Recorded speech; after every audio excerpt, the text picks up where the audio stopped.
আসসালামু আলাইকুম এভরিওয়ান, আশা করি সকলে ভালো আছেন। আমি আপনাদের সাথে আছি ব্যাংক.com, সর্বদা সত্যের সন্ধানে। তো আপনারা ভিডিও থাম্বনেল এবং টাইটেল দেখে বুঝে গেছেন আমি কোন টপিকে কথা বলতে চাচ্ছি আপনাদের মাঝে। গতকালকে 6 আগস্ট বিজয় মিছিল নিয়ে বাংলা মোটর থেকে গণভবনের দিকে উদ্দেশ্যে রওনা হওয়ার পথে একটা বিষয় দেখতে পেলাম, সেটা হচ্ছে এজেন্ট ভবনে আগুন। তো আপনারা ভিডিওটির যে টপিকটা আগেই বলে দেওয়া হয়েছে, আপনারা দেখলেই বুঝতে পারবেন।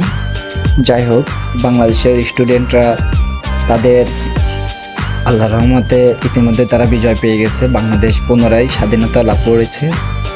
তো আপনারা আমার ভিডিওটি দেখতে থাকেন, দেখলে বুঝতে পারবেন দেশের পরিস্থিতি এখনও স্বাভাবিক পর্যায়ে যায় নাই।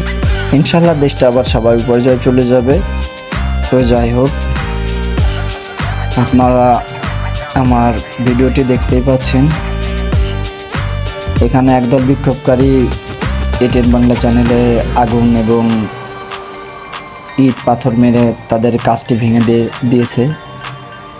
তো যাই হোক, বাংলাদেশের ছাত্রছাত্রীদের সাথে এই সরকারের লাগাটা ঠিক হয় নাই বা টক্কর নেওয়াটা ঠিক হয় নাই, কারণ এই জেনারেশনের স্টুডেন্টরা এদের পাওয়ারটাই অন্যরকম, হয়তো বা বাংলাদেশ সরকার বুঝতে পারে নাই। তো যাই হোক, এটা হচ্ছে বাংলাদেশের স্টুডেন্টদের পাওয়ার।